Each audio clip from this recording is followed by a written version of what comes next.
For sure, this is an historical moment for France, as you just said. It's the first time since Second World War that you have the possibility of the far right taking power in France. The elections, in the end, tells us pretty much what we knew before, which is that the most likely scenario remains a hung parliament. Still, France has no experience with that. Generally, you have a majority to govern France today or maybe tomorrow after the second round. Maybe we are not going to have such a majority, and so we have to figure out how France will be governed. The good news, I never tried, but is that the Constitution has a clause where you can run the country even without a budget. So you carry on with the previous budget and you can pay pensions, you can pay everything.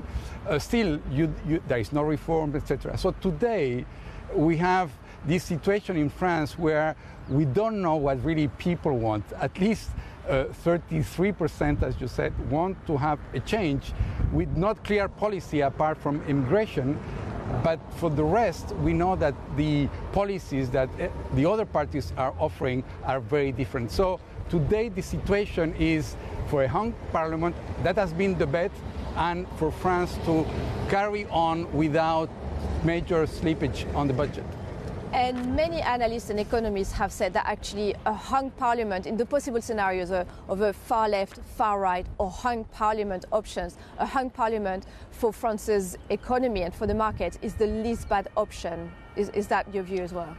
Yes, I mean, it's the least bad, but again, as I said, without a government, you cannot make reforms. And in a critical moment for Europe, where we have problems with the external threats, with defense, you have the global warming and the energy transition, all these issues, we don't know where we are going to go with, in particular, the French-German engine, that we don't know how things are going. So again, that's true that a hung parliament is maybe the best option for markets, and we might see exchange rate to stabilize here.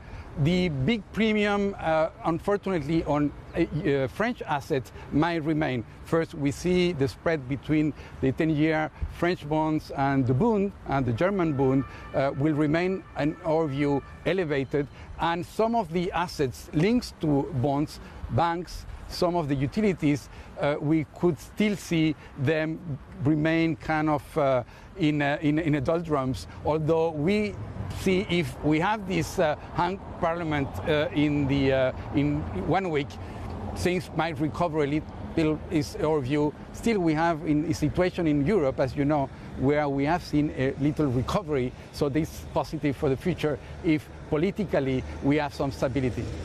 What would a hung parliament mean as well for public finances and the deficit? We know it's an issue with France. There's the excessive deficit procedures have been launched by the Commission, the downgrade from S&P, etc.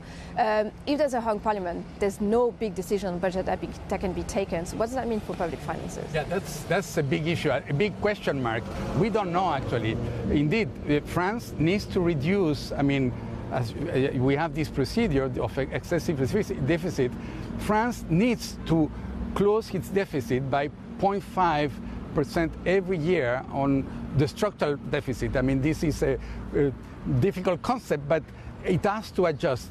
With the current situation, if indeed we have a hung parliament, we don't know how this will happen, what type of tensions we'll have with the rest of Europe, that we don't know. So it's one of the reasons why the market might remain a little cautious on France, but still seeing Europe as, again, going forward with some kind of stability. Remember, the elections we had for the European Parliament, you know, we had a kind of status quo. So I don't think things will change there, but still, for France, there are many question marks going forward.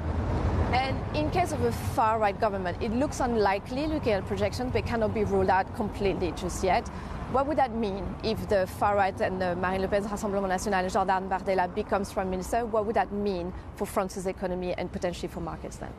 First, for markets, you know, the uncertainty might create some, again, turmoil for French assets. still, as I said, I mean, there is no program. Many of the big measures, in terms of budget, Mr. Bardella, the head of, the president of the Rassemblement National, has said that many of these measures will not be taken because of the dire situation of the budget in France. So that's good for markets, but we don't know what is going to really happen. So, but still, it's something that the market will take, with a lot of caution, and therefore that will hamper, maybe French assets. Not that much. We have seen, what we have seen is not much so far. So we are not that worried about that. It depends of what type of policy, or particularly what kind of confrontation we might have with the rest of Europe if that were to happen.